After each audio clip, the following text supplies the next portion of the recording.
Weight champions cartoons are very scoring in both CUET and board exam political science. लेकिन वो आपसे कुछ भी सवाल पूछ सकते हैं और सवाल प्रैक्टिस करना आप कितने कर लोगे। तो इसमें आपको सारे कार्टून्स के मेजर कार्टून्स के एक्सप्लेनेशन मिल जाएंगे। बस मेरे साथ सुनते रहो और जो यहाँ पे नोट्स हमने आपके लिए प्रिपेयर करें उन्हें देखते रहो। I'd like to make clear कि हम कार्टून्स को ओन नहीं करते, we are just using the cartoons for educational purposes much like the NCERT. Okay, going on. ये जो फर्स्ट चीज़ है यहाँ पे दिखाती है the challenges face by the election commission of India in selecting party candidates as well as the section committee of the Congress. क्योंकि देखो कांग्रेस आपको पता है सबसे बड़ी पार्टी होती थी, इतने सारे फैक्शंस होते थे, इतने सारे लोग थे कांग्रेस में, तो एक एक एमएलए एमपी की टिकट के लिए 50-60 लोग आ रहे हैं। ठीक है, तो अगर इतने सारे एस्पिरेंट्स हैं, you know it's like a competitive exam, इतने सारे एस्पिरेंट्स हैं लेकिन it exceeds the available seats, तो ऑब्वियसली कंपटीशन तो होगा ही। तो यहाँ पे दिखा रहे हैं leaders like Nehru, leaders like Desai, Kidwai, Roy, Nadar, Raja Gopalachari, Ram, Kalam Azad, Mishra, Tandon, Govind Ballabh Pant. ठीक है, ये सारे लीडर्स उधर दिखाए जा रहे हैं। यहाँ पे देखो एक स्टिक है जिसके ऊपर सेंट्रलाइज प्लानिंग लिखा हुआ है और ये स्टिक ब्रोकन है, बट यहाँ पे देखो it is broken and it has been repaired with some sort of a rope और some sort of a tape. तो ये कार्टून दिखाता है the limitations of centralise planning जो प्लानिंग कमीशन ऑफ इंडिया लाता था इन इट्स 5 ईयर प्लान्स, क्योंकि वो ग्रास रूट लेवल पॉलिटिक्स को, ग्रास रूट लेवल रियलिटी को कभी भी नहीं समझ पाया। ये deficiency prompted a shift towards decentralise planning जो केरला ने सबसे ज़्यादा शुरू करी, सबसे पहले शुरू करी कि ठीक है we need to look at state level planning. And as you know planning commission बाद में खत्म हो जाती है and it is replaced by the NITI Aayog. यहाँ पे देखो, यहाँ पे लेफ्ट हुक है, ठीक है, ये कार्टून है, यहाँ पे इंदिरा गांधी है, यहाँ पे वीवी गिरी हैं और यहाँ पे हमारे संजीवा रेड्डी हैं। ठीक है, तो यहाँ पे बेसिकली आपको पता है 1969 प्रेसिडेंशियल इलेक्शंस, जो उस टाइम प्रेसिडेंट थे जाकिर हुसैन, उनकी मौत हो गई थी। तो फिर एक क्वेश्चन आया वाइस प्रेसिडेंट वीवी गिरी वर्सेस हमारे एक पर्सन थे एन संजीवा रेड्डी। ठीक है, उनके बीच में प्रेसिडेंशियल इलेक्शन के बारे में there was a debate and there was ultimately a vote. तो उसी में ये बात हो रही थी कि वीवी गिरी को इंडिपेंडेंटली एक कैंडिडेट के थ्रू बताया गया, लेकिन एक विप इशू कर दी हमारे नजालिंगप्पा जी ने कि आपको तो वोट करना पड़ेगा फॉर रेड्डी साहब वरना आप पार्टी से बाहर हो जाना। तो विप यही होता है that you need to basically fall in line with party rules. लेकिन ये चीज़ इंदिरा गांधी ने एंडोर्स नहीं करी। उन्होंने बोला ठीक है भाई, you vote according to your conscience and in the end VV Giri one.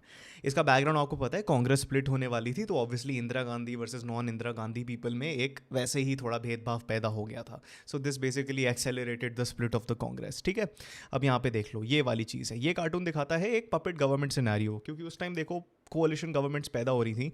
तो ये दिखाता है, यहाँ पे हैं हमारे Jyoti Basu from the left front, L K Advani जो बीजेपी को रिप्रेजेंट कर रहे हैं इधर, and prime minister VP Singh जो उस टाइम ऑब्वियसली कोalition गवर्नमेंट में प्राइम मिनिस्टर थे। ये जो नेशनल फ्रंट गवर्नमेंट थी इसमें जनता दल थी, लेफ्ट फ्रंट थी, बीजेपी थी, इन्होंने गवर्नमेंट बना ली थी। लेकिन बीजेपी लेफ्ट फ्रंट ने अपनी सीट्स तो दे दी थी, लेकिन उन्होंने बोला था कि हम इस गवर्नमेंट में एक्टिवली पार्टिसिपेट नहीं करेंगे।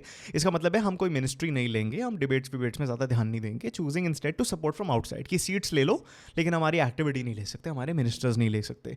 लेकिन जब रथ यात्रा निकाली गई अयोध्या इशू पे, then what happened, it led to the arrest of Advani by the VP Singh government. Consequently BJP ने सपोर्ट विड्रॉ कर लिया कि भाई हमने तुझे सपोर्ट दिया है और तू हमारे लीडर को जेल कर रहा है for something that you know our party represents, leading to the collapse of the national front government. तो उसमें ये दिखाया जा रहा है। अब ये देखो, यहाँ पे नेहरू जी हैं, यहाँ पे पब्लिक सेक्टर है, तो Nehru ji is basically trying to balance everything but it is tilting towards the public sector. Public sector में कॉमन इंसान जैसे लोग हैं, यहाँ पे ऑब्वियसली नेहरू वाली कैप्स भी पहनी हुई हैं सब में। प्राइवेट सेक्टर में एक बड़ा मोटा सा आदमी है because he is full of money and wealth, and यहाँ पे सिर्फ एक इंसान है। बेसिकली प्राइवेट सेक्टर वाले लोग जो वेल्दी होते हैं वो कॉन्सेंट्रेशन ऑफ वेल्थ हो जाती है इन द 1%, तो 1-2 लोग ही हैं। And then in the public sector there is the common person. Okay, तो यहाँ पे दिखा रहा है कि जो इंडिया की मिक्सड इकोनॉमी है उसमें हमेशा एक बायस रहा है टुवर्ड्स द पब्लिक सेक्टर। ठीक है, primary objective behind this approach was the welfare of the public rather than profit. However, this emphasis led to the failure of many public sector undertakings resulting in their closure. तो ये इस cartoon represent कर रहा है the leanings of Nehruvian government towards the public sector and not the private sector, despite the fact कि हम एक mixed economy में थे। तो यहाँ पे देख लो, यहाँ पे एक प्लानिंग कमीशन है, यहाँ पे इंदिरा जी बैठी हुई हैं, हेड कर रही हैं, एंड वो एक क्लाउड पे बैठी हैं अबव द विलेज। तो इसमें दिखाते हैं they are not connected with the grass root level. Basically ये 1950 में जो प्लानिंग कमीशन थी it was chaired by the prime minister Indira Gandhi. ठीक है, तो उधर कैबिनेट मिनिस्टर में वो प्रिपेयर कर रहे हैं अपने 5 ईयर प्लान्स, लेकिन इसमें हमें पता चल रहा है that they are feeling prideful, कि उन्हें बहुत ज़्यादा घमंड आ रहा है कि देखो ओ माई गॉड ये लोग कितने फॉर्चुनेट है कि हम इनके लिए प्लान बना रहे हैं। तो ये दिखाता है कि वो कितने ज़्यादा आउट ऑफ टच थे with the reality of Bharat, and that is sad because इसकी वजह से ही जो 5 ईयर प्लान्स थे वो फेल होते रहते थे बिकॉज उनमें कोई ग्रास रूट लेवल थी नहीं. अब यहाँ पे देखो Indira Gandhi reluctantly number 1 position पे है और यहाँ पे बुढ़े लोग हैं, ठीक है. तो ये बेसिकली दिखाता है कि 1966 में जो पीरियड ऑफ ट्रांजिशन था, पहले नेहरू टू शास्त्री, फिर शास्त्री की डेथ होती है ताशकंद में, तो अब कौन बनेगा प्राइम मिनिस्टर. तो ये जो आई थिंक फर्स्ट या सेकंड चैप्टर में ही आपके फर्स्ट 3 पेजेस में उसी में आपको दिखा रहा है द प्रॉब्लम ऑफ ट्रांजिशन. तो यहाँ पे आपको पता है कि बेसिकली इंदिरा गांधी को लोगों ने सपोर्ट किया ओवर हर ओपोनेंट मोरारजी देसाई, क्योंकि इंदिरा गांधी एक एक्चुअली अनसीजन प्रोफेशनल थी, उन्होंने इतना एक्सपीरियंस नहीं गैदर करा हुआ था और इसकी वजह से ही लोगों ने उन्हें सपोर्ट दिया because they felt like okay ये तो पपेट बन जाएंगे, we will be able to control the party and the government and the country through her. तो उन्होंने मोरारजी देसाई जो एक बहुत सीनियर थे उन्हें कोई सपोर्ट नहीं दिया. तो यहाँ पे the leader surrounding the victorious Indira Gandhi are K Kamaraj, S K Patil, Atulya Ghosh and Gulzari Lal Nanda. यहाँ पे देखो, यहाँ पे सिंडिकेट है, ठीक है. यहाँ पे कांग्रेस ओ वर्सेस कांग्रेस आर की बात हो रही है. यहाँ पे इंदिरा अकेली है, यहाँ पे 3 लोग हैं, ठीक है. और यहाँ पे है जो सिंडिकेट बन चुकी है और ये कह रहे हैं we'd like to remind you कि गांधी जी की विश थी कि कांग्रेस डिसॉल्व हो जाए, ठीक है. तो ये डिवीजन बताता है कांग्रेस पार्टी के अंदर, जो कांग्रेस ओ और कांग्रेस आर में बाद में जाके स्प्लिट हो जाती है. लेफ्ट में इंदिरा गांधी है, राइट में senior leaders of the Congress हैं, refer to as the syndicate. वो रिमाइंड कर रहे हैं मिसेस गांधी को कि यार कांग्रेस एक सोशल सर्विस ऑर्गेनाइजेशन बननी चाहिए, प्रेशर ग्रुप बननी चाहिए, एक सिविल सोसाइटी ऑर्गेनाइजेशन बननी चाहिए, पॉलिटिकल पार्टी नहीं बननी चाहिए, ठीक है. तो वो बेसिकली यहाँ पे क्या चाहते हैं, they are trying to discourage Mrs Gandhi from continuing in politics कि भाई तुम रहने दो, जैसे कि हाँ यार तुम तो गांधी से बहुत ज़्यादा कनेक्टेड हो, so you should follow what he said. तुम छोड़ दो कांग्रेस को भाई, निकाल दो अपनी आर पार्टी को, हम है ना, हम चलाएंगे कांग्रेस को, तुम बनाओ सिविल सोसाइटी ऑर्गेनाइजेशन. तो यही पॉलिटिकल और आइडियोलॉजिकल स्ट्रगल जो उस टाइम चल रहा था उसके बारे में ये चीज़ है. ओके, यहाँ पे देखो, ठीक है, keep right no left turn. तो इसमें देखो यहाँ पे चरण सिंह के एफर्ट्स दिखाए जा रहे हैं to establish a united front government consisting of non communist parties in 1974. तो ये क्या दिखाता है कि जो कोलिशन चरण सिंह ने बनाई थी based on non communist ideology, मतलब जो भी कम्युनिस्ट नहीं है वो सब आ सकते थे इसमें, it was carried forward with an expectation कि हम राइटिस्ट प्रिंसिपल्स फॉलो करेंगे, capitalism, you know, culture building, stuff like that. यहाँ पे राइट सिग्निफाई करती है non communist ideology, so it can be anything, you know, centered opinions can be considered as right in this government, while left refers to the communist perspective. ये phrase जो है keep right no left turn, ये signify करता है commitment of the coalition to maintain their ideological stance, even though उन्हें पता है कि कोई strong ideology उनकी है नहीं, steering away from leftist ideologies of the previous governments. आपको पता है कम्युनिस्ट पार्टी के क्या स्टैंसेस थे, गरीबी हटाओ क्या स्लोगन था. The political parties depicted in the cartoon include BKD, जो भारतीय क्रांति दल है, led by Charan Singh, SSP Samyukta socialist party, led by Raj Narayan, LD Lok Dal, BKS Bihar Kranti Sabha, led by Biju Patnaik. Okay, अब यहाँ पे देख लो ये क्या सिंबलाइज कर रहा है, वही कांग्रेस ओ कांग्रेस आर वाली स्प्लिट इन 1969 जो मार्क करता है the onset of disagreements and fragmentation within its ranks. ठीक है, बेसिकली कांग्रेस पार्टी टूट रही है और यहाँ पे देख लो ये जो हमारे बुल्स हैं इनके बीच में आप देख सकते हो स्प्लिट, एक साथ जा रहे हैं फिर स्प्लिट हो जा रहे हैं और फिर एकदम इनकी टसल हो रही है. ठीक है, यही चीज़ हो रही है. तो बेसिकली पहले इलेक्शन सिंबल कांग्रेस का क्या था, it was a pair of bullocks only. ठीक है, लेकिन जब स्प्लिट हुई because of internal divisions, party underwent changes symbolically, ideologically, आपको पता है. Subsequently Congress party adopted the symbol of a hand after the cow and calf, reflecting a shift in its identity and ideology. A split Indeed. देखो mid term race, ठीक है, I can't believe it, I thought I was coming first, you second and he third, लेकिन 1 2 3 में यहाँ पे सब में इंदिरा गांधी आ गई हैं. तो यहाँ पे दिखाया जाता है कि जो इंदिरा गांधी की बहुत ही ज़्यादा बड़ी विक्ट्री थी 1971 इलेक्शंस में, जहाँ पे कांग्रेस आर और CPI ने, जो उनकी कोलिशन थी, उनकी अलायंस थी, they secured more seats than Congress had ever won in the previous 4 general elections, despite the formation of the grand alliance by many opposition parties. ये ग्रैंड अलायंस थी, आपको पता है, उसमें सारे मेजर ऑपोजिशन पार्टीज आ गए थे, SSP, PSP, BJS, Swatantrata party, BKD. Congress फिर भी विक्टोरियस आ गई in all constituencies including strongholds, weak areas and even those where victory seemed doubtful और अनएक्सपेक्टेड. ग्रैंड अलायंस एक बहुत बड़ा फेलियर बन चुका था, ग्रैंड फेलियर बन चुका था. ठीक है, तो ये जो इलेक्शन है यहाँ पे दिखाई जा रही है as the mid term race, क्योंकि इंदिरा गांधी जी ने she chose to hold these mid term elections by dissolving the Lok Sabha 13 months earlier than scheduled. तो इलेक्शन बेसिकली पीछे हो गई थी, it was called earlier than expected. उन्होंने ये बोल्ड स्टेप लिया because of the 1971 victory against Pakistan, तो बहुत ज़्यादा नेशनल जुबिलेशन थी, you know the creation of Bangladesh was a huge event, ठीक है। तो इधर क्या बचाया जा रहा है, यहाँ पे इंदिरा गांधी हैं एंड वो सर लगा रही हैं on states, Haryana, Punjab, MP. तो बेसिकली ये बताया जा रहा है कि chief minister typically governor appoint करता है, elect majority party in the state assembly, elected by the majority party in the state assembly, ठीक है। लेकिन यहाँ पे जब इंदिरा गांधी का टाइम था, रूलिंग टाइम था, तो वहाँ पे इंदिरा गांधी की इतनी ज़्यादा पावर थी that she controlled everything and she decided कि भाई कौन बनेगा मिनिस्टर, चीफ मिनिस्टर। तो यहाँ पे महाराष्ट्र में वसंत राव नायक, राजस्थान में बरकतुल्ला खान, हरियाणा में बंसी लाल, पंजाब में भीमसेन साचर, मध्य प्रदेश में श्यामा चरण शुक्ला, आंध्र प्रदेश में नरसिम्हा राव, बिहार में कर्पूरी ठाकुर और भोला पासवान शास्त्री, असम में महेंद्र मोहन चौधरी, ठीक है। कूल। तो ये जो है with such massive support you shouldn't think of stepping down. तो ये चीज़ डेक्लेरेशन ऑफ इमरजेंसी के थोड़े पहले पब्लिश होती है ये कार्टून, एंड ये बेसिकली दिखाती है कि देखो भाई पॉलिटिकल क्राइसिस आने वाला है। अब पीछे देखो पॉलिटिकल क्राइसिस, आपको बड़ा एक वेव दिख रही है और सामने लोग हैं, ठीक है। इंदिरा गांधी पॉलिटिकल क्राइसिस में बह रही है। फिर डी के बरुआ जो कांग्रेस प्रेसिडेंट हैं, they are being shown behind the chair, ठीक है, indicating the party's involvement in all of this.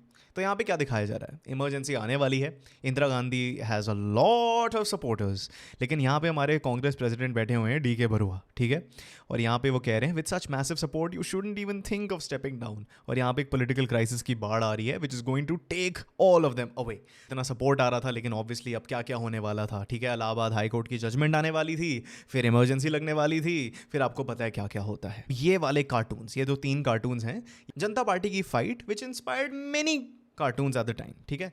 सो जो पहला कार्टून है वो दिखाता है the then PM Morarji Desai, जिन्होंने 1977 इलेक्शंस जीते थे, ठीक है। He and his party could not address the problem of citizen. तो यहाँ पे वो कह रहे हैं आई कांट हेयर यू, उन्होंने जीत तो लिया but they only one because of Indira Gandhi, alright. They were just seen as an alternative. They were not seen as the ideal choice. People just wanted to not vote for Indira Gandhi at that time. तो his party, Janata party, could not address the problems of the citizens. सब dissatisfied थे। जो second cartoon है वो दिखाता है I toppled Janata government. That's a lie. Everybody knows we all worked for 2 years and brought it down. तो यहाँ पे देखो इतना satirical commentary है। वो यहाँ पे कह रही है यार मैंने तो जनता गवर्नमेंट को खुद हराया, ठीक है, लेकिन वो कह रहे हैं नहीं यार हमारे काम से तो हम निकले हैं, 2 साल जो हमने काम किया है। तो वो यही दिखाया जा रहा है, ठीक है। अब यहाँ पे देखो सेव डेमोक्रेसी, जेपी हमारे Jayaprakash Narayan ji, social activist, look he is trying to subvert democracy, create chaos, grab power. तो यहाँ पे जयप्रकाश नारायण एक साइन होल्ड कर रहे हैं जिसमें लिखा हुआ है सेव डेमोक्रेसी। तो वो दिखा रहे हैं कि यार निकालो इंदिरा गांधी को, डेमोक्रेसी खत्म हो चुकी है इन सब के ऊपर। और यहाँ पे देखो corruption, lawlessness, violence, you know characteristics of the emergency. पहले आपको पता है जयप्रकाश नारायण और इंदिरा गांधी की एक अच्छी रिलेशनशिप होती थी, लेकिन ऑब्वियसली अथॉरिटेरियन रूल के बाद obviously those would become SAR, ठीक है। तो इमरजेंसी पीरियड के दौरान Narayan was arrested under preventive detention. His planned nationwide Satyagraha at Ramlila मैदान Delhi and then the proposed घेराव outside Indira's residence aimed to pressurize her into resigning, further highlighting his opposition to what he saw as the Congress's authoritarian rule. अब यहाँ पे देखो जो emergency sympathisers हैं वो कह रहे हैं देखो यार ये जयप्रकाश नारायण ही डेमोक्रेसी को हटाना चाहता है, वो चाहता है कि वो प्रोटेस्ट करके केओस बनाए, you know, he wants to grab power and become the prime minister. तो ये एंटी जेपी नारायण सेंटिमेंट है, जबकि उन लोगों को ये नहीं दिख रहा कि यार तो करप्शन, लॉलेसनेस, वायलेंस कितना है।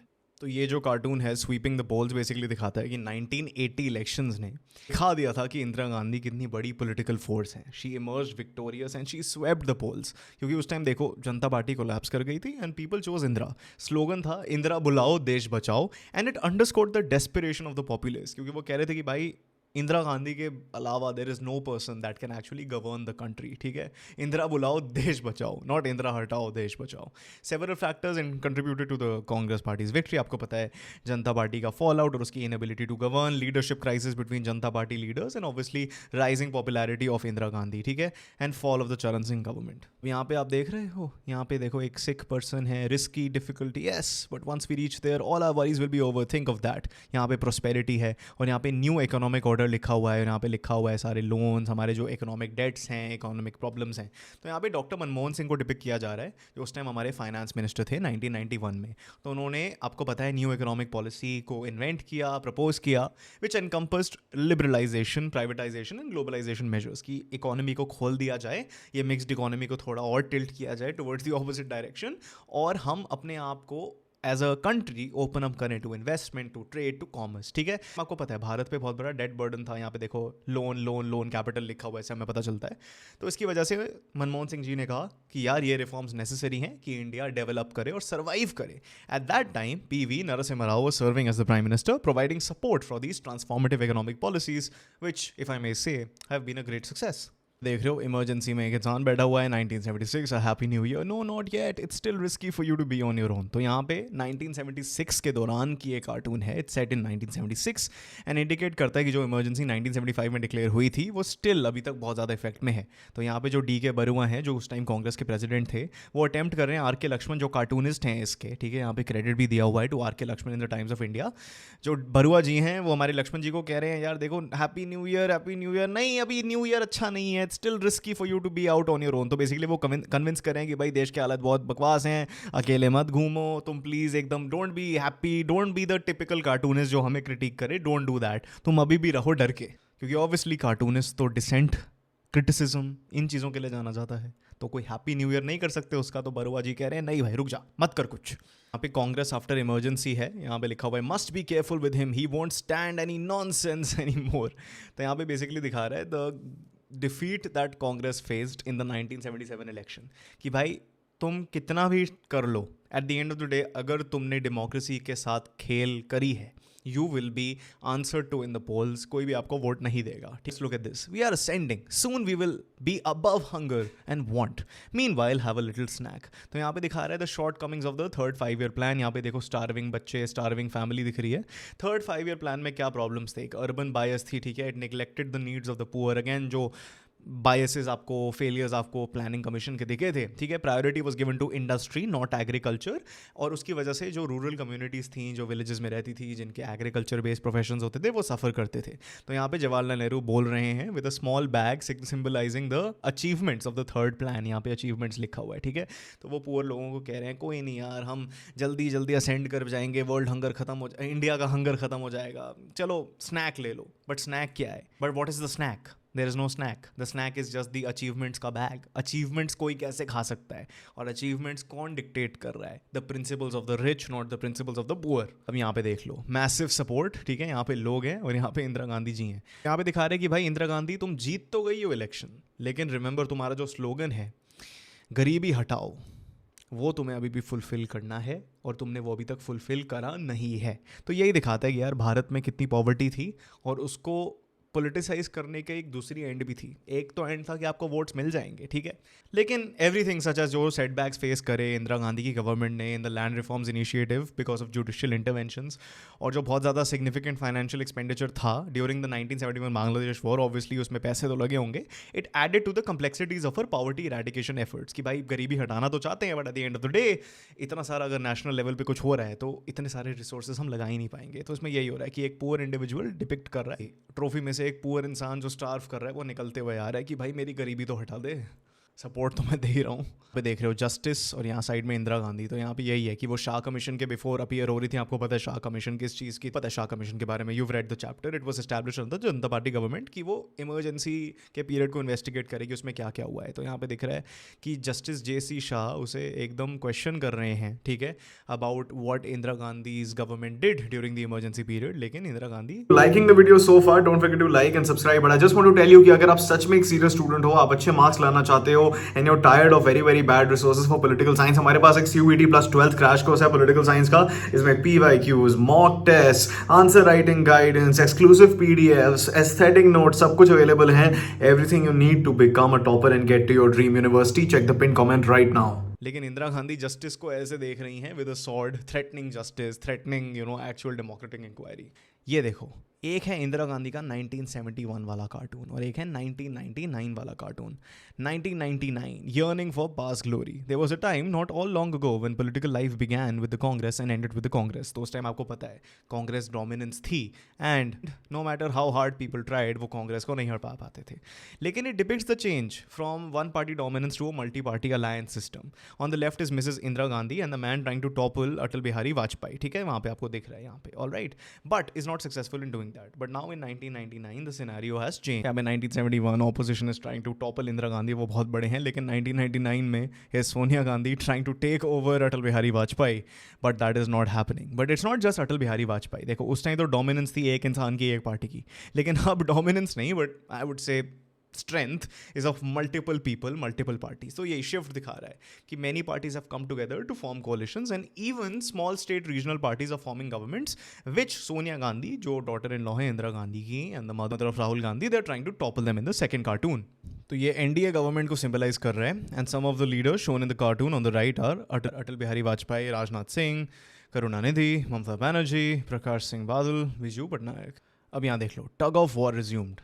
तो this portrays the early years after the independence, जिसके दौरान ऑपोजिशन का इन्फ्लुएंस बहुत कम था. ऑब्वियसली वन पार्टी डोमिनेंस थी, and they lacked the ability to dislodge the Nehru government from power. Attempting to challenge Nehru's leadership are opposition leaders such as A.K. Gopalan, Acharya Kripalani, N.C. Chatterjee, Shrikant Nair and Sardar Hakam Singh. तो basically यहाँ पे यही बता रहा है कि जो नेहरू जी हैं और जो क्लस्टर ऑफ पीपल हैं जो उस टाइम कांग्रेस के कैबिनेट में थे, चाहे तुम कितनी भी स्ट्रेंथ लगा लो, at the end of the day जो कांग्रेस की लीडरशिप थी उस time, you can't defeat them. At the end of the day जो ऑपोजिशन का इन्फ्लुएंस है even with in the Congress and even outside of the Congress, both, that is very limited, and you can't do much to dislodge these people from power. देख लो, the symbol of a pair of bullocks carrying a yoke was synonymous with the Congress party under Nehru's leadership, because ये जो चीज़ है ये resonate करती थी with the agrarian masses, जो लोग खेत में थे उन्हें ये देख के that felt like a homely thing to them, right? लेकिन जब कांग्रेस पार्टी स्प्लिट होती है 1969 में, Congress O, Indira Gandhi found herself deprived of this traditional symbol. ठीक है, जो कांग्रेस ओ थे उसमें ज़्यादा ओरिजिनल लोग थे, बड़े बड़े स्टॉलवर्ड्स थे, ठीक है, who had been actively involved in the freedom struggle, उन्होंने ये सिंबल ले लिया. ठीक है, asserting themselves कि नहीं हम हैं इसके हक में. और जो कांग्रेस आर थी लेड बाय इंदिरा गांधी, जो requisitionists, they dedicated significant effort to crafting a new emblem and eventually settled on the cow and calf. ठीक है, तो similar चीज़ ही है at the end of the day.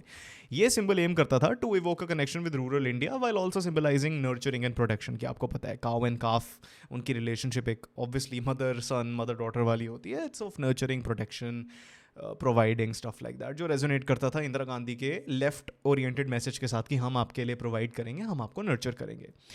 Subsequently, during the second split in Congress in 1977, Congress I emerged and the symbol of the open palm was chosen. Stamps हैं, ठीक है, they were issued between 1955 and 1968 और ये symbolize करते हैं India's vision for planned development during that era. तो यहाँ पे various milestones जो इंडिया ने डेवलप करे हैं, आपको पता है, यहाँ पे देखो there's a postage thing here, यहाँ पे ट्रेन दिख रही है आपको, stuff like that. These are big things for India at the time. ठीक है, in infrastructure and industrial sectors जो उसमें डेवलपमेंट होती है, they showcase the nation's progress towards economic growth and self sufficiency. यहाँ पे major landmarks featured on these stamps include the Damodar valley project, Bhakra Nangal dam, Chittaranjan locomotives, Guwahati refinery, tractors, Sindri fertilisers, electric trains, the wheat revolution and the Hirakud dam. तो ये जो सारी चीज़ें हैं ये represent करती हैं एक बहुत बड़ी सिग्निफिकेंट कॉन्ट्रीब्यूशन भारत की डेवलपमेंट में, और हाईलाइट करती हैं गवर्नमेंट की पॉपुलेशन के efforts in irrigation, energy generation, transportation, industrialisation, agriculture and all, because हम ऑब्वियसली एक बहुत ज़्यादा पुअर वीक सेटिंग से आ रहे थे. Best we can hope for is that 1973 will be hurt out quickly. तो यहाँ पे कार्टून सैटराइज कर रहा है गरीबी हटाओ, जो एक स्लोगन था use by Indira Gandhi during the 1971 elections. उन्होंने ये प्रॉमिस तो किया था, लेकिन वो चीज़ ऑब्वियसली इतनी फुलफिल नहीं हो पाई थी. तो यहाँ पे कार्टूनिस्ट क्या कर रहे हैं, they are expressing hope for the swift removal of Indira's government की जो 1973 का जो वर्डिक्ट है वो हटा दिया जाए. ठीक है, suggesting that its departure may bring about the change needed to address poverty effectively. वो कह रहे हैं कि ठीक है, नई गवर्नमेंट आएगी, शायद वो सच में गरीबी को हटा पाए. Snow bar, glass no bar, Amul bar bar, Amul butter every Mandal's choice. ठीक है, so this is basically a reaction to Mandalisation. Obviously यहाँ पे आपको पता चल रहा है that it is depicting the aftermath, मतलब मंडल कमीशन के डिसीजन के बाद की जो इफेक्ट्स हैं to provide reservation for OBCs during VP Singh tenure. BP Mandal जो चेयरपर्सन थे इस कमीशन के, they found that OBCs lag behind कर रहे थे इन सोशल प्रोग्रेस. उन्होंने 27% रिजर्वेशन रिकमेंड कर दी, लेकिन इस डिसीजन ने बहुत ज़्यादा कॉन्ट्रोवर्सी जनरेट करी and it led to violent protest, जो आपने एनसीईआरटी में ऑब्वियसली पढ़ा है. अब यहाँ पे देखो, I am sorry, the only thing we can share with you right now is a copy of the right to information act. ठीक है, तो यहाँ पे बस सैटारिकली बेसिकली चीज़ हो रही है कि भाई वो चाहता है कि आरटीआई हो, वो बंदा कुछ लेने आया है लेकिन वो चीज़ मिल नहीं रही है, तो वो बस कह रहे हैं कि ठीक है आरटीआई भर दे, समथिंग लाइक दैट। ओके, तो ये इलस्ट्रेट करता है राइट टू इन्फॉर्मेशन एक्ट का इम्पैक्ट ऑन द कंट्री, जो इनैक्ट हुआ था ऑब्वियसली ताकि देश के जो प्रोसीजर्स हैं, मैकेनिज्म्स हैं, वो बहुत ज़्यादा ट्रांसपेरेंट और अकाउंटेबल हो जाए। और हमें पता है that it initially gain momentum in Rajasthan, spurred by instances of financial mismanagement जो एक विलेज में हो रही थी, उसकी वजह से आरटीआई एक्ट पैदा हो गया। तो यहाँ पे दिखा रहा है स्ट्रगल फॉर सर्वाइवल, यहाँ पे नेहरू जी हैं और यहाँ पे माँ गुजरात, ऐसे ऐसी चीज़ें यहाँ पे दिखाया जा रहा है। तो यहाँ पे जवाहरलाल नेहरू हैं जो यहाँ पे बैठ के बहुत ओवरवेलम हो गए हैं by the challenge of nation building as well as the formation of linguistic states. आपको पता है उस टाइम बहुत बड़ी डिमांड थी कि स्टेट्स की रीऑर्गेनाइजेशन हो, जिसके लिए कमेटियाँ बिठाई गई थी और वो डिसाइड कर रहे थे कि हाँ ठीक है, लैंग्वेज के बेसिस पे हम रीड्रॉ करेंगे लाइन्स। ठीक है, तो यहाँ पे कम्प्लेक्सिटीज़ दिखा रहे हैं कि reorganisation of states along linguistic lines कितनी मुश्किल है, with concerns about the potential disintegration of the country. आप देख रहे हो लोग ऐसे ऐसे करके आ रहे हैं, ऐसे ऐसे खड़े हुए हैं। ठीक है, लेकिन डिस्पाइट दीज चैलेंजेस इंडिया ने इन चीज़ों को रिस्पेक्ट किया और रीड्रॉ करी बाउंड्रीज को। यहाँ पे दिख रहा है की political figures and issues in India since 1989, Sadbhavna Yatra by Rajiv Gandhi, Mandal by VP Singh, Rath Yatra by L K. Advani, this Devi Lal here, N T Rama Rao, BP हटाओ campaign by Chandrashekhar, vendetta express by Jyoti Basu. यहाँ पे सरदार वल्लभ भाई पटेल जी हैं, they are an man of India. ठीक है, और यहाँ पे हमारे बैठे हैं महाराजा। ठीक है, तो यहाँ पे वो कह रहे हैं no no don't get up your highness, just give me this and that will do. और यहाँ पे दिस का क्या मतलब है, यहाँ पे 3 चीज़ें लिखी हुई हैं, external affairs, communication and defence. तो बेसिकली यहाँ पे वल्लभ भाई पटेल जी आ रहे हैं, तो वहाँ पे एक प्रिंसली स्टेट के जो किंग्स होते थे, प्रिंसेस होते थे, वो यहाँ पे सिम्बलाइज्ड हैं। तो ऑब्वियसली यहाँ पे दिखाया जा रहा है the difficult task of national integration. तो वो कह रहे थे यार ठीक है, तुम अपना प्रिंसली स्टेट, तुम्हारा जो स्टेटस है as the king, you maintain it. ठीक है, तुम्हें गवर्न करना है, तुम करो, बस ये 3 चीज़ें हमें दे दो, उठो भी मत तुम। ठीक है, सो वो कह रहे हैं ठीक है भाई, तू बन जा, तू रह, अपना लीडर बन, अपने आप को एक प्रिंसली स्टेट मान ले, इवन दो ब्रिटिश एम्पायर तो ख़त्म हो गया है, but at the end of the day तू बस हमें एक्सटर्नल अफेयर्स दे दे, डिफेंस दे दे और कम्युनिकेशन दे दे, ये 3 चीज़ें हम हैंडल कर लेंगे। And just sign the instrument of accession, जो आपको पता है, which basically gave way to all the states to join the union of India. आया राम गया राम को पता है, ये एक पोलिटिकल जोक बना था which was highlighting the issue of defection. जो आपको पता है, लोग जो एक पार्टी के टिकट से इलेक्ट होते थे लेकिन बाद में जाके दूसरी पार्टी ज्वाइन कर लेते थे और अपनी पोजीशन MP MLA जो भी है वो ले जाते थे। तो बीरेंद्र सिंह ने ये कॉइन करा था टर्म इन रेफरेंस टू गया लाल ऑफ हरियाणा, जो एक MLA थे who switched parties thrice within a fortnight. ठीक है, so in response to this frequent party switching, एक एंटी डिफेक्शन लॉ पैदा हुई थी which was enacted in 1985 to address and actually remove defections in politics, but as we know that did not really work. पे आप देख सकते हो SRC, ठीक है, which was the state reorganisation commission. तो उनको एक रिस्पॉन्सिबिलिटी दी गई थी कि भाई please you reorganise the states of India, और उनके पहले India consisted of 14 states and 6 union territories. तो यहाँ पे SRC का लैम्प है, this is hypothesised to be a person in power और the genie master that Nehru ji is controlling. यहाँ पे ऑब्वियसली लोग हैं जिन्होंने इसको अपॉइंट किया है। तो SRC को, जो स्टेट रीऑर्गेनाइजेशन कमीशन थी, उसको एक टास्क दिया गया कि आप रिस्ट्रक्चर करो स्टेट्स को इंडिया में। पहले 14 स्टेट्स थे, 6 यूनियन टेरिटरीज थी, और उनकी रिकमेंडेशन के बाद हमारे हो गए 29 states and 7 union territories. Comment करके बताना अब क्या है। ठीक है, ये reorganisation was primarily based on linguistic consideration, और इसकी वजह से बहुत सारे डिबेट हो गए कि भाई लैंग्वेज के बेसिस पे क्यों, कास्ट बेसिस, कलर बेसिस पे कर दो। Divergent views regarding the decision to reorganise states along linguistic lines. कई लोग मानते थे कि ये एक नेसेसरी स्टेप है to accommodate the linguistic diversity of the country, और बाकी लोग कहते थे it could lead to the fragmentation of the nation. This debate is symbolised in a cartoon depicting Jawaharlal Nehru, the then prime minister of India, attempting to contain the consequences of linguistic reorganization by forcing the genie of linguism back into the lamp। तो वो कह रहे हैं भाई ये SRC का lamp है और तू जीनी है लिंग्विस्टिक्स का, तू वापस अंदर आ जा, बस हो गया काफ़ी, बाकी हम देख लेंगे। तो ये बेसिकली टेंशन और एप्रीहेंशन को कैप्चर कर रहा है around the linguistic reorganisation of India. Congress government नहीं, कांग्रेस गवर्नमेंट। तो यहाँ पे united front government which was led by HD Deve Gowda, supported by the Congress party. देखो सीताराम केसरी हैं ये कांग्रेस लीडर। ठीक है, यहाँ पे अमूल की जो पर्सन है ऑब्वियसली जो गर्ल होती हैं, और यहाँ पे हैं हमारे देवगौड़ा के यूनाइटेड फ्रंट गवर्नमेंट वाले इंसान, और वो जो हमारे कांग्रेस लीडर हैं सीताराम केसरी, वो उनके क्रचेस ले गए जिसके बिना वो नीचे गिर गए हैं। सो दिस डिपिक्ट्स की जो यूनाइटेड फ्रंट गवर्नमेंट थी जिसके लीडर थे Deve Gowda, supported by the Congress party. Sitaram Kesri आते हैं, Congress withdraws support from the coalition and that leads to the government's collapse within a year of its making. एक साल भी नहीं टिक पाती वो. In the cartoon Kesri is shown taking away the symbolic crutches from Gowda, causing him to fall.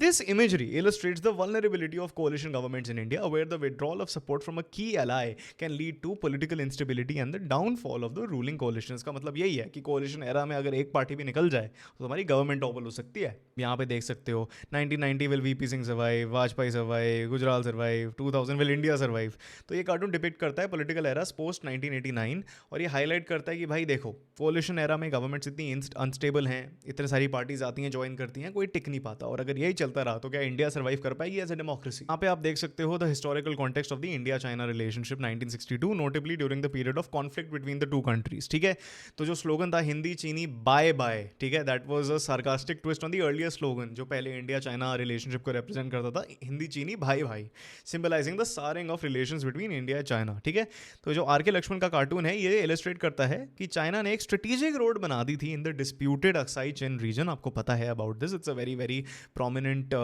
part of India, which exacerbated tensions between the two nations. This region was claimed both by India and China, and the construction of the road by China was seen as a provocation by India. कि भाई तू हमारी territory में क्यों आ रहा है, हमारे relation सार क्यों कर रहा है, and that led to the 1962 war. यहाँ पे आप देख सकते हो historical evidence under construction यहाँ पे.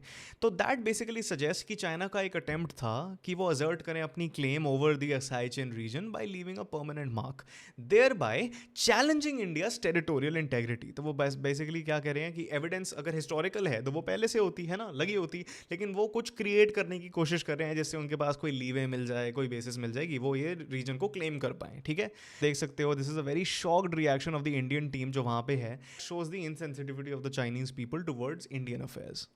यहाँ पे again the border dispute between India and China in the 1960s और ये नेगोशिएशंस दिखा रहा है between Nehru and the Chinese leader Mao Zedong. ठीक है, लेकिन इनके एफर्ट्स के बावजूद भी कुछ नहीं होता. 1962 वॉर फिर भी हो जाता है. और यहाँ पे चाइना देखो एक रोप लगा रहा है, यहाँ पे नेहरू जी को ट्रैप कर रहा है, सब्सिक्वेंटली इंडिया को ट्रैप कर रहा है. यहाँ पे लिखा हुआ है look if any untoward incident occurs now the responsibility will be entirely yours. तो वो कह रहे हैं भाई कुछ भी हो गया अब तुम्हारी रिस्पॉन्सिबिलिटी होगी. ठीक है, तो यहाँ पे China is symbolized by laying a rope in Indian territory representing its refusal to relent and accusing India of baseless charges and provocations. तो वो रोप लगा रहे हैं, ट्राइंग टू इंटैंगल नेहरू. वो रोप लगा रहे हैं और रोप भी लगा रहे हैं. ठीक है, रोप लगा रहे हैं, you know if you know what I mean. On the rope baseless charge, अब यहाँ पे देखो रोप पे क्या लिखा हुआ है, baseless charges, accusations and provocations. So they are trying to trap India with all these things, trap Nehru ji with all these things. Accusation लगा रहे हैं, प्रोवोकेट कर रहे हैं, वॉर को आगे बढ़ा रहे हैं, चार्जेस लगा रहे हैं. ठीक है, नेहरू वॉर्न कर रहे हैं उन्हें कि भाई कोई भी अगर एडवर्स इंसिडेंट हुआ, कोई भी वॉर हुआ, वो तेरी रिस्पॉन्सिबिलिटी होगी, चीन की रिस्पॉन्सिबिलिटी होगी. तो वो ये से यही दिखा रहे हैं कि भाई हम तो वॉर करना नहीं चाहते, इंडिया ऐसा नेशन नहीं है, मैं ऐसा इंसान नहीं हूँ. अब यहाँ पे आप देख सकते हो डिजिटल इकोनॉमी, आपको पता है बहुत बड़ी चीज़ है, एक्सप्लेन करने की बात नहीं है, बट बेसिकली दिस डिपिक्ट्स की यूएस कैसी बड़ी लीडर है इन द डिजिटाइजेशन स्पेस, उन्होंने कैसे इंफ्रास्ट्रक्चरल डेवलपमेंट करी है. यहाँ पे जो कार्टून है, I admit years ago we were living happily really right here but there was a colonial jungle but we cleared it now and built a decent house so you must quit. तो ये दिखाता है the liberation struggle of Goa from Portuguese rule. आपको पता है Goa was obviously under Portuguese colonialism. Despite the end of British colonialism in 1947, Britishers तो चले गए लेकिन पोर्तुगीज गोवा, दमन एंड दीव नहीं गए. Nehru is shown persuading two clueless gorillas. यहाँ पे देखो गोरिल्लाज बैठे हुए हैं. ठीक है, ये रिप्रेजेंट करते हैं पोर्तुगीज रूल को. ठीक है, तो वो कह रहे हैं भाई ये दो गोरिल्लाज को कि निकल जा भाई, colonialism is a thing of the past. क्योंकि ऑब्वियसली इंसान पहले बंदर जैसे ही होते थे, तो इट्स बेसिकली शोइंग कि तुम्हारा rule is of the past, it's ancient. अब मॉडर्न ह्यूमंस का टाइम है. Portuguese regime suppress local population, denied civil rights और उन्होंने रिलीजियस कन्वर्जन्स भी फोर्सिबली करवाए थे. Despite Indian government efforts to persuade Portugal to leave, a popular struggle movement शुरू हो जाती है. इवेंचुअली 1961 में इंडियन आर्मी गोवा की लिबरेशन में एड करती है और 2 दिन के अंदर ही it leads to its integration as a union territory. 1987 में गोवा को स्टेटहुड भी मिल जाती है and that's how Goa becomes a part of the Indian union. This basically shows the very very bad, very tumultuous situation in the northeastern state of Assam during 1980s. तो वहाँ पे infiltration हो रही थी बाहर के लोगों से, which exacerbated ethnic tensions between जो लोग ऑलरेडी असम के थे पहले से और जो लोग बंगाली माइग्रेंट्स थे, ठीक है। तो इतने सारे माइग्रेंट्स आ रहे थे, तो दैट वाज लाइक ओके, तुम हमारा लैंड क्यों ले रहे हो, हमारी तुम एथनिसिटी निकालना चाहते हो, तो ये सारे फियर्स पैदा हो गए थे, जॉब्स के लिए कंपटीशन बढ़ गया था। सबसे ज़्यादा वायलेंट एपिसोड अकर होता है फरवरी 1983 में, जिसमें 3000 लोग नियरली मर जाते हैं। Indigenous Assamese along with various local tribal groups oppose state assembly elections, alleging कि ये जो इलेक्टोरल रोल्स हैं तुमने भर दी हैं with illegal migrants from Bangladesh, और तुम चाहते हो कि ये लोग वोट करें, ये लोग डिसाइड करें असम का क्या होगा। इलेक्शंस के बाद राजीव गांधी साइन करते हैं a pact with the all Assam students union, ये आपने पढ़ा होगा, AASU 1985, popularly known as the Assam accord. This agreement promised the deportation of foreigners who entered Assam during and after the Bangladesh war, bringing peace to the region and heralding changes in politics। तो उन्होंने कह दिया okay, जो भी इसके बाद आया है वॉर के बाद, इसको उनको वापस भेज दिया जाएगा। अब यहाँ पे देख लो, ये कंट्रोवर्सी है around the Hindu code bill. तो यहाँ पे जो हमारे डॉक्टर राजेंद्र प्रसाद हैं, आवर फर्स्ट प्रेसिडेंट, वो नेहरू जी को होल्ड कर रहे हैं from introducing the bill which is represented by the stick in the constituent assembly. तो ये जो बिल था, ये इसका एम ये था कि वो रिफॉर्म करे laws concerning Hindu women, particularly regarding marriage and divorce. However काफ़ी हिंदूज़ ने परसीव किया कि भाई हमारे रिलीजियस प्रैक्टिसेस में तुम इंटरफेयर करने की कोशिश कर रहे हो। तो Hindu leaders and even some Congress members, क्योंकि वो एक कोalition थी, रेनबो लाइक पार्टी थी, उसमें बहुत ज़्यादा डिबेट, ऑपोजिशन जनरेट हुई। Despite support from the law minister doctor BR Ambedkar, Nehru face challenges in implementing the bill due to a lack of widespread resort. ठीक है, तो श्यामा प्रसाद मुखर्जी ने सबसे ज़्यादा क्रिटिसाइज किया था and they advocated for the UCC, जो अभी बहुत ज़्यादा चल रहा है, the uniform civil code. Nehru ने इसको पोस्टपोन कर दिया, लेकिन इलेक्शन जीतने के बाद they reintroduced the bill in the Lok Sabha and it was successfully implemented as the Hindu Marriage Act, Succession Act, Adoption and Maintenance Act, etc. ये जो कार्टून है ये दिखाता है टाइटैनिक शिप को represented through the European Union, ठीक है, और vice versa. So basically this is showcasing the failed attempt of the European Union in drafting a common constitution. हमें पता है कि उनका एक common currency थी, common anthem था, common flag था, फाउंडिंग डेट थी, लेकिन उनकी कोई कॉमन कॉन्स्टिट्यूशन बन नहीं पाई। ऑब्वियसली बात है, इतने सारे नेशंस हर चीज़ में अग्री नहीं कर सकते। तो ये एक टाइटैनिक शिप है, जो एक्चुअल टाइटैनिक शिप थी हमें पता थी, बहुत ग्रैंड शिप थी, लेकिन वो फिर भी it sank, right. A Titanic ship bearing the European Union's flag signifies that this endeavour मतलब the common goal of constitution bearing, it sank without reaching its goal, much like the failed attempt to draft a common constitution. The presence of 15 stars in the cartoon represents the original 15 members of the European Union. Currently the EU flag features 12 stars, symbolizing perfection, completeness and unity. तो यहाँ पे हमें old version of the European Union flag भी दिख रहा है। अब इस कार्टून में हमें दो चीज़ें दिखनी है जो चाइना के बेसिस बहुत ज़्यादा इंपॉर्टेंट है। एक है द ड्रैगन फिगर और एक है ये ग्रेट वॉल ऑफ चाइना, जो एक ही साथ फ्यूज़ हो गए हैं इसमें। जब चाइना ने कम्युनिज्म को अडॉप्ट किया तो उसके ऊपर एम्फेसिस आया of state control. It led to a period of isolation from the rest of the world, specially the capitalist world, क्योंकि एक कम्युनिस्ट इकोनॉमी चाहती है कि वो सिर्फ अपने बॉर्डर्स के विद इन फंक्शन करे, ठीक है। और उनका बिलीफ क्या था कि जो वर्किंग क्लास है वो एक्सप्लॉइट होती है बाय दीज कैपिटलिस्ट फोर्सेस। लेकिन 1978 के रिफॉर्म्स के बाद चाइना ने ये अपनी आइसोलेशन स्टांस को बिल्कुल छोड़ दिया और उसने अमेरिका के साथ रिलेशंस बिगिन करे, ठीक है, marking the beginning of its economic rise. Lee Kuan Yew जो प्राइम मिनिस्टर थे उस टाइम सिंगापुर के, is depicted attempting to hinder China's progress. अब यहाँ पे देख सकते हो, this is the prime minister of Singapore right here. वो ऐसे पकड़ के रोक रहा है उस चाइनीज ड्रैगन को, advocating for communism and opposing China's involvement, कि भाई नहीं, don't do this, you stick to your communist roots. China opted against shock therapy, instead opting for gradual economic liberalisation. तो वो बेसिकली चाइनीज पावर को रोकना चाह रहा है because it is swaying away from the communist stance. इस cartoon में एक बाईसाइकिल दिखाई गई है and what we need to understand is that bicycle सबसे ज़्यादा चाइना में यूज़ होती हैं दुनिया में, तो it's the largest consumer of bicycles, so that's probably why this was chosen. But यहाँ पे आप देख सकते हो transition from the hammer and sickle to the dollar sign. Hammer and sickle हमें पता है कम्युनिज्म को रिप्रेजेंट करता है और डॉलर साइन जो अमेरिकन डॉलर साइन है वो कैपिटलिज्म को रिप्रेजेंट करता है। So this shows the transition of China from a communist state under Mao to a capitalist state under Jintao। तो यहाँ पे एडमिनिस्ट्रेशन दिख रही है पाकिस्तान की और यहाँ पे आर्मी दिख रही है पाकिस्तान की, और यहाँ पे मुशर्रफ जी कह रहे हैं I am always good at calculation. Basically ये क्या दिखा रही है, उस टाइम पाकिस्तान के जो परवेज़ मुशर्रफ थे वो प्रेसिडेंट भी थे और आर्मी के जनरल भी थे, तो उनके पास दोनों चीज़ों के ऊपर कंट्रोल था, of civilian authority as well as of military power. और हमें पता है ये दोनों चीज़ें पाकिस्तान में बहुत ज़्यादा पावर वील्ड करती हैं। तो ये दिखा रहा है कि हाँ, मुशर्रफ का एक डिज़ायर था कि वो दोनों चीज़ों के ऊपर कंट्रोल रखे ताकि उसकी खुद की पावर बनी रहे and he can effectively become a dictator like figure in Pakistan, given that the survival of a president or a prime minister in Pakistan often relies heavily on military support, क्योंकि आपको पता है it's a military driven nation, ठीक है. Musharraf's rise to power through a military coup in 1999 further underscores the challenges Pakistan faces in establishing a stable democracy. तो इससे हमें पता चलता है that he obviously came to power through very shady means and that's why he wants control of both spheres. देख सकते हो दो चाइनीज लीडर, ठीक है, माओ थे जो कम्युनिस्ट थे और हु जिनताओ जिनके अंडर चाइना ने कैपिटलिज्म को अडॉप्ट किया, तो वो भी बस उसके ऊपर डिटेल कर रहे हैं उनकी डिफरेंसेस के ऊपर. लिटिल रेड बुक क्यों, हमें पता है कि एक कम्युनिस्ट डॉक्ट्रिन है कार्ल मार्क्स का कॉल्ड द कम्युनिस्ट मैनिफेस्टो, सारे कम्युनिस्ट उसमें मानते हैं और red is obviously the colour of communism. लेकिन रेड पावर टाई, ठीक है, capitalist red power tie, red is here also representing power because it's the most vibrant colour of the all and it is significantly associated with capitalism and money making. आपको पता है Donald Trump भी एक red tie ही पहनता है. तो यहाँ पे हमें दिख रहा है एक lion which is the Sinhala community in Sri Lanka और यहाँ पे हमें टाइगर्स दिख रहे हैं which is the LTTE liberation tigers of Tamil, तो ये ऑब्वियसली टाइगर ही बनेंगे. एंड ये हमारे president of Sri Lanka trying to balance both of these forces. तो बेसिकली क्या दिखा रहा है, it is showing us the ethnic conflict of Sri Lanka which was between LTTE and the Sinhalese community. तो जो लायन है वो सिन्हाला कम्युनिटी को रिप्रेजेंट कर रहा है, टाइगर LTTE को रिप्रेजेंट करता है जो चाहता था कि एक सेपरेट स्टेट बने, सेपरेट नेशन बने फॉर श्रीलंका तमिल पॉपुलेशन.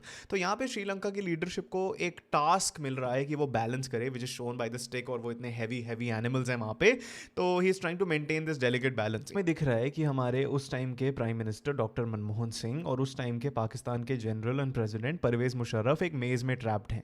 तो यहाँ पे हमें दिखता है कि जो इंडिया पाकिस्तान रिलेशंस हैं उस टाइम और आज भी, I would say it progresses from a मेज ऑफ बंकर्स टू अ मेज ऑफ डायलॉग टेबल्स. की ठीक है, पहले बंकर्स होते थे, इतना ज़्यादा वॉर होता था, लेकिन अब डायलॉग टेबल्स ऐसे हैं, बात करने पे भी बहुत ज़्यादा कन्फ्यूजन पैदा हो जाती है. It's not necessarily just war.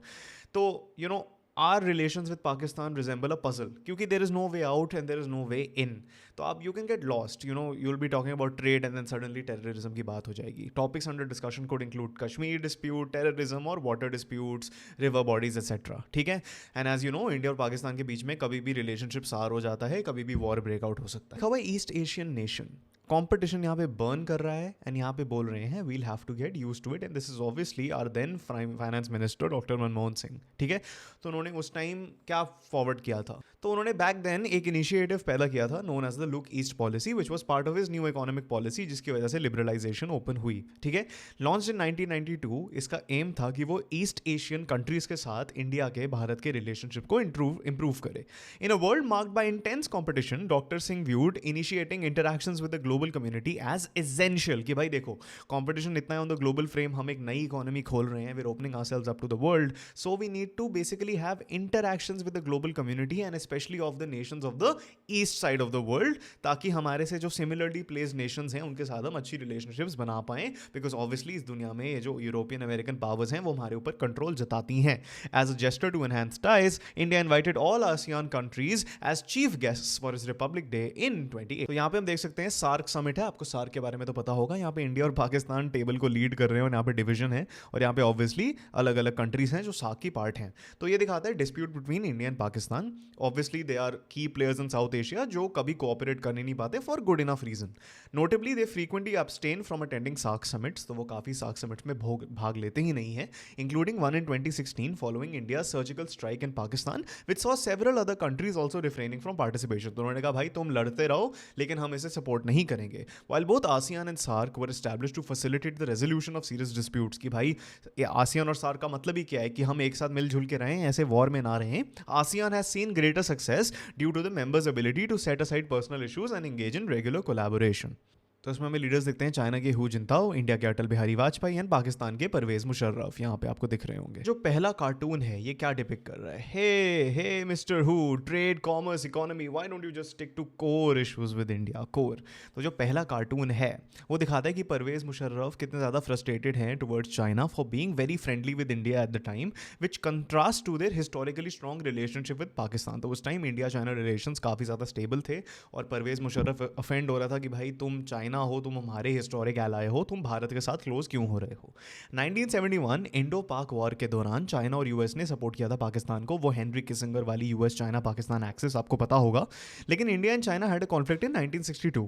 Despite this उनके रिलेशनशिप इंप्रूव होते गए, leading to trade, commerce and economic agreements. However Pakistan बहुत एप्रीहेंसिव थी क्योंकि चाइना के जो टाइज थे विद इंडिया वो बहुत डीप हो रहे थे, and it wished for China to prioritise core issues concerning Pakistan. तो सेकंड कार्टून में हमें दिख रहा है अमेरिका और यहाँ पे इंडिया और पाकिस्तान, और यहाँ पे लिखा हुआ है umpire has to decide whether the ball is in the court of India और पाकिस्तान। तो यहाँ पे इंडिया और पाकिस्तान के रिलेशनशिप और उनकी कॉम्प्लेक्सिटीज के बारे में दिखाया जा रहा है, एंड हाउ यूएस एक मीडिएटर का रोल प्ले करती है, मिडल मैन का रोल प्ले करती है। जैसे अगर तुम्हारी और तुम्हारी बहन की लड़ाई हो जाती है, तुम्हारे पापा या मम्मी करते होंगे डिस्प्यूट रेजोल्यूशन, ठीक है। US is portrayed as a mediator with good relations with both India and Pakistan, resembling a tennis referee, क्योंकि एक टेनिस रेफरी को कुछ फर्क नहीं पड़ता कि कौन सी साइड पे क्या है, ही जस्ट हैज टू जज the match. Bone of contention, तो यहाँ पे कश्मीर को is depicted as a ball in the game. Indo Pak conflicts over Kashmir persist with the issue even brought to the UN for resolution, but अभी तक obviously वो war, वो dispute चलता रहता है। तो ये कार्टून है, ये दिखाता है कि Israel is under attack by Lebanon, citing the necessity to control the militant group Hezbollah, ठीक है। तो इस time obviously Israel Palestine conflict की वजह से आपको पता होगा that this portion of the world is a very very very flamy part of the world, ठीक है। यहाँ पे बहुत ज़्यादा वॉर स्ट्राइफ होती रहती है। एट दैट टाइम कोफी अन्नन थे यूएन के सेक्रेटरी जनरल। ये हाईलाइट करता है कि जो यूएन है वो बहुत ही ज़्यादा इनइफेक्टिव ऑर्गेनाइजेशन है, उसका काम है पीस बनाना, लेकिन वो पीस बना नहीं पाता है। इधर क्या हुआ था, यूएन रेजोल्यूशन भी पास हुई थी लेकिन वो इनैक्ट ही नहीं हुई, बहुत ज़्यादा डिले हो गई, और अगर वो पहले पास कर देते तो शायद जानें बच जाती। तो यहाँ पे Darfur which is a region in Sudan, उसकी डिपिक्शन हो रही है, और यहाँ पे आप देख सकते हो डेथ दिखाई जा रही है, स्टारवेशन दिखाई जा रही है। तो ये दिखाता है कि दारफर में कितना बड़ा ह्यूमैनिटेरियन क्राइसिस था, and it was marked by challenges such as genocide and starvation, इतने लार्ज स्केल के कॉन्फ्लिक्ट्स। यूएन को बहुत ही ज़्यादा क्रिटिसिज्म मिला अपने रिस्पॉन्स के लिए towards the Darfur Sudan crisis, ठीक है। और एक्यूजेशन उसके ऊपर लगे that it mainly offered words rather than tangible aid and support, कि हाँ जाके बोल देंगे it will all be okay but we won't do anything about it. Debates और स्पीचेस बहुत सारी होती रही, जनरल असेंबली में बातें बहुत सारी होती रही, लेकिन कोई भी सब्सटैंशियल असिस्टेंस नहीं दी गई टू दी अफेक्टेड पीपल। तो ये अगेन हाईलाइट करता है कि यूएन इतनी इफेक्टिव ऑर्गेनाइजेशन नहीं है। तो यहाँ पे लिखा हुआ है if the right one don't get you then the left one will. तो ऑब्वियसली यहाँ पे लिखा हुआ है अगर वॉर तुम्हें खत्म नहीं करता तो यूएन तुम्हें खत्म कर देगा, and war is obviously a very very big hand, Thanos type, और यूएन इतना सा है। तो ये डिपेक्ट करता है कि हेजेमनी और डोमिनेंस कितनी ज़्यादा है यूएस की, कितना ज़्यादा कंट्रोल जता रखा है उन्होंने over the world, highlighting its influential role with in the UN, क्योंकि वो एक लीडिंग फाउंडर है, एक परमानेंट मेंबर है ऑफ द सिक्योरिटी काउंसिल। और अगर आप देखोगे एक टेबल दे रखी है एनसीईआरटी में which also shows that it is the largest contributor to the UN budget, about 22% of the entire budget is given by the US. तो ये दिखाते हैं कि UN at the end of the day is like an extension of the US power. It suggest कि अगर कोई भी country UN के डायरेक्टिव्स को नहीं फॉलो करती या फिर वॉर को नहीं फॉलो करती, उनके सबमिशन में नहीं आती, then the US may resort to war as an option even without a formal mandate. तो ये बेसिकली बता रहे हैं कि वॉर या यूएन के through either one of those things US will try to gain control over you. अगर war succeed नहीं करता तो यूएन के थ्रू, अगर यूएन सक्सीड नहीं करती तो वॉर के थ्रू। ये फिगर है जॉर्ज बुश, ठीक है। George Bush was obviously a very controversial president, और इनके अंदर ही वो इराक की इन्वेजन हुई। ये जो है यहाँ पे एक वाइट डव है which is being choked by a peacekeeping soldier, ठीक है। तो ये डिपिक्ट करता है यूएन की पीस कीपिंग फोर्स को। ये ऑब्वियसली एक वाइट डव है, आपको पता है white is the colour of peace, और ये जो वाइट डव है, जो वाइट पिजन होता है, it represents peace as well. ये सिंबलाइज करता है कि कैसे पीस मेंटेन होता है इन एरियाज जहाँ पे कॉन्फ्लिक्ट होता है, ठीक है। ये एक पैराडॉक्सिकल इमेज है क्योंकि इससे हमें पता चलता है कि यूएन पीस कीपिंग फोर्स जो है वो वायलेंस के थ्रू पीस बनाना चाहती है, और इस चक्कर में वो पीस को ही चोक कर रही है। वो मानते हैं कि peace can only be attained through war, and that is very ironic because war में तो सारी पीस की डिस्ट्रक्शन हो जाती है, गन से क्या पीस आ रहा है। तो यहाँ पे छोटे छोटे पिग्स हैं टेररिज्म के, और यहाँ पे बड़ा सा पिग है वॉर का, ठीक है। तो ये दिखाता है कि कैसे एक बड़ा ट्रांजिशन हुआ है from conventional warfare to terrorism as a significant threat, कि वॉर के अंदर से ही ये टेररिज्म पैदा हुआ है। पहले वॉर इतना बड़ा थ्रेट होता था, पूरे दुनिया को वो इनगल्फ करके रखता था, लेकिन अब ये छोटे छोटे टेररिज्म कहीं पे भी जाके भाग सकते हैं, they can wreak havoc anywhere. तो ये सजेस्ट करता है कि warfare has evolve due to its multifaceted nature, और सबसे ज़्यादा बड़ा नॉन ट्रेडिशनल सिक्योरिटी चैलेंज अब टेररिज्म का पैदा हो गया है। टेररिज्म ने ऑब्वियसली पूरी दुनिया को हिला के रख दिया है, even the US with 9/11 and even India with 26/11। यहाँ पे फिंगर्स दिखाई गई हैं चिमनीज, और यहाँ पे एक लाइटर दिखाया गया है जिसके अंदर एक ग्लोब है, and it is being lit on fire. Such a beautiful cartoon. I mean क्या दिमाग होता है लोगों का। तो ये इलस्ट्रेट करता है इंडस्ट्रियल पोल्यूशन को और उसका ग्लोबल वार्मिंग पे क्या इफेक्ट है। यहाँ पे चिमनी है, चिमनियाँ चलेंगी तो वो पूरी दुनिया को जला देंगी, ग्लोबल वार्मिंग, उससे टेम्परेचर्स राइज तो होंगे ही। Chimney like fingers symbolize pollution जो इंडस्ट्रीज एमिट करती हैं, आपको पता है फैक्ट्रीज ही करेंगी इतनी ज़्यादा pollution, while the world is depicted as a lighter representing the burning of natural resources. कि इस ग्लोबल वार्मिंग के चिमनियों के चक्कर में टेम्परेचर तो ऊपर उठेगा ही, लेकिन जो हमारे नेचुरल रिसोर्सेज हैं वो भी खत्म हो जाएंगे, सस्टेनेबल डेवलपमेंट तो भाड़ में जाए। तो यहाँ पे मैं क्या दिखला है, न्यूक्लियर पावर्स क्लब, और यहाँ पे सब लोग सिगार फूक रहे हैं जिसमें एटम निकल रहे हैं सिगार से। So and the cigars are shaped just like missiles and ballistic missiles. Okay, तो ये दिखाता है चाइना, यूएस, फ्रांस, रशिया को वो टेबल पे बैठे हुए हैं, लेकिन कोरिया, नॉर्थ कोरिया और ईरान ऐसे नीचे नीचे चल के आ रहे हैं। ये स्मोक जो उनके सिगार से निकल रही है, ये ऑब्वियसली एटॉमिक नेचर को रिप्रेजेंट कर रही है। आपने ओपनहाइमर देखी होगी तो आपको समझ आ जाएगा। ये कार्टून सजेस्ट करता है that major powers feel threatened if smaller countries acquire nuclear weapons, as seen in the US invasion of Iraq in 2003 based on suspicions of possessing weapons of mass destruction. तो वो कह रहे हैं कि ठीक है, हम जैसे बड़े देश तो न्यूक्लियर पावर रख सकते हैं बिकॉज दे थिंक हाँ हम तो इतने बड़े हैं, हमें तो कोई क्वेश्चन ही नहीं करेगा। बट जब छोटे देश like Iran and north Korea they gain nuclear power, तो ये जो बिग डैडीज हैं they feel threatened and they like how can somebody challenge us. So this shows the hypocrisy of the big powers, कि वो कैसे सोचते हैं कि हम सबसे ज़्यादा सुपीरियर हैं। ठीक है, and that is shown in the fact कि यूएस ने इराक को इन्वेड कर दिया on suspicions of weapons of mass destruction, even though they had those nuclear weapons themselves. तो इससे हमें पता चलता है कि approximately 3/4 of the earth surface वो लैंड से भरी हुई है and 1/4 is covered by water. हमें पता है मेजर डिस्ट्रीब्यूशन लैंड और वाटर के बीच में ही है इस दुनिया में, जियोग्राफी स्टूडेंट्स। लेकिन ये बैलेंस शिफ्ट कर रहा है क्योंकि जो वाटर रिसोर्सेज हैं उनकी स्केर्सिटी है, obviously it's a scarce resource, वो dwindle हो रहे हैं। और जितना हम केयरलेस यूज़ करेंगे वाटर को, केयरलेसली यूज़ करेंगे वाटर को, उतना ही इसकी जो डिप्लीशन है वो चलती रहेगी। तो इससे क्या होता है, it is shedding light on the geopolitics of water resources, और वो एम्फोसाइज करता है कि भाई वाटर इज वेरी इंपॉर्टेंट। क्योंकि देखो पूरा वर्ल्ड एक वाटर बॉटल के अंदर बंद है और ऊपर H2O लिखा हुआ है। ठीक है, water is obviously the most crucial resource, और अगर ये वाटर ही हम खत्म कर दें तो इस बॉटल के अंदर सिर्फ लैंड रह जाएगा, and land can not exist without water. ये देखो वाटर dwindle कर रहा है, सिर्फ थोड़ा सा बचा है इस कांच की बॉटल में। And according to UN human development index reports in 2006, approximately 1.2 million people in developing countries lack access to safe drinking water, and we know that in certain areas of the world clear water तो मिलता ही नहीं है, clean water तो मिलता ही नहीं है। यहाँ पे एक बहुत ही फनी कार्टून है। पहले पास में क्या होता था, finish your dinner, there are people in China and India who are starving. तो पहले मम्मियाँ बोलती थी अमेरिकन बच्चों को कि बेटा खाना खा ले, चाइना और इंडिया में तो लोगों को बिल्कुल ही खाना नहीं मिलता है। और अब क्या बोलते हैं, finish your homework, there are people in China and India who are starving for your job. तो लोग कह रहे हैं कि भाई इतनी इमिग्रेशन हो रही है चाइनीज़ और इंडियंस की, क्यों वो इतने स्मार्ट, इतने एजाइल, इतने हार्ड वर्किंग हैं, इतने स्मार्ट हैं। पहले तो उन्हें खाना भी नहीं मिलता था, वो इतने केपेबल बन चुके हैं कि वो हमारे देश में आके हमारी जॉब्स ले रहे हैं, तो तू पढ़ ले ताकि तेरे को जॉब मिल जाए। तो ये दिखाता है कि ग्लोबलाइजेशन से क्या क्या चेंजेस आ गए हैं और जॉब डिस्प्लेसमेंट कितनी ज़्यादा होती है in these developed countries because of the flow of people, smart people, able people from other countries, जो इन मोस्ट केसेस ज़्यादा स्मार्ट और केपेबल होते हैं। तो ये दिखाता है यूएस के सिटीजन्स कितने ज़्यादा फियरफुल हो गए हैं। पहले वो सोचते थे कि हाँ इन कंट्रीज़ में तो खाना ही नहीं है, और नहीं भी होता था, और अब it's the reverse situation where they think कि हाँ there is an abundance of talent in this country, और वो इधर आके हमारे जॉब्स ले रहे हैं। ऑब्वियसली ग्लोबलाइज वर्ल्ड में एम्प्लॉयमेंट के अराउंड बहुत ज़्यादा एंग्जाइटीज़ हैं, क्योंकि देखो एक जॉब के लिए 1000 एप्लीकेंट्स हैं, और फिर अगर आप इमिग्रेंट्स को भी जोड़ दो तो वो 10,000 हो जाएगा। तो एवरीवेयर रिगार्डलेस ऑफ लोकेशन लोग जॉब्स के लिए कम्पीट कर रहे हैं, और पोस्ट कोविड वर्ल्ड में तो ये ऑब्वियसली और ज़्यादा बढ़ चुका है, because now you can be sitting in new Delhi working for an American company that's based out of Las Vegas, और आप आराम से घर पे बैठ के अमेरिकन सैलरी अर्न कर सकते हो। You are employed by an American person, and that's even more possible in a post COVID world. और ऑब्वियसली जब डोनाल्ड ट्रम्प प्रेसिडेंट थे तो वो कहते थे बाय अमेरिकन हायर अमेरिकन, उनका जो अमेरिका फर्स्ट एजेंडा था वो इसे टैकल करना बहुत ज़्यादा इंपॉर्टेंट मानता था। यहाँ पे हमें कार्टून दिख रहा है, raise your hand if you want to save the planet, और यहाँ पे एक बड़ा सा आदमी है, ठीक है, और यहाँ पे एक छोटा सा आदमी है।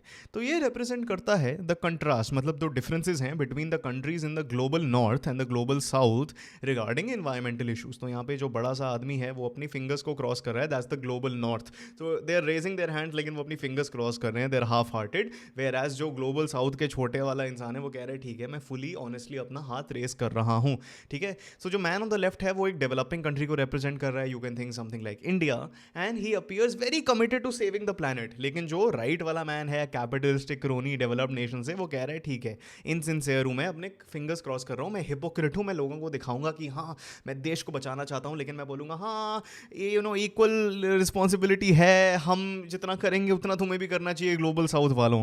तो ये दिखाता है कितनी ज़्यादा डिस्पैरिटी है, कितनी ज़्यादा कनिंगनेस है इन द ग्लोबल नॉर्थ। क्योंकि आपको पता है countries like the UK and France वो सब बोलेंगे हाँ यार देखो हमने सबसे ज़्यादा पोल्यूशन करी है पास्ट में, लेकिन देखो आज प्रेजेंट की बात करो ना, सबके ऊपर सेम रूल लगाओ।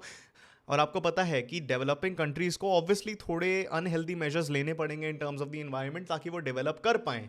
बट ये लोग क्या कहते हैं, नहीं नहीं नहीं तुम एक कंट्रोल्ड मेजर रखो ताकि तुम्हारी डेवलपमेंट सस्टेनेबल हो। So this reflects the hypocrisy कि तुमने अपनी पहली सारी डेवलपमेंट कर ली सब कुछ करके, और अब जब कोई और कंट्री डेवलप करना चाह रही है तुम उन पर सैंक्शंस लगा रहे हो, तुम उन पर रिस्ट्रिक्शंस लगा रहे हो। यहाँ पे क्या आपको एक बहुत ग्रीडी इंसान दिख रहा है, and this is like some very very developed city and this is obviously a very staunchy man, ठीक है। और यहाँ पे एक हैंड सर्व कर रहा है उन्हें लॉट्स ऑफ ट्रीज। सो ये क्या दिखाता है, ये दिखाता है कि क्रोनी कैपिटलिस्टिक डेवलप्ड नेशन या ह्यूमैनिटी की इन जनरल कितनी ज़्यादा ग्रीड है टुवर्ड्स नेचुरल रिसोर्सेज। वो चाहते हैं कि वो पूरी दुनिया को खा जाएं ताकि उनकी डेवलपमेंट होती रहे।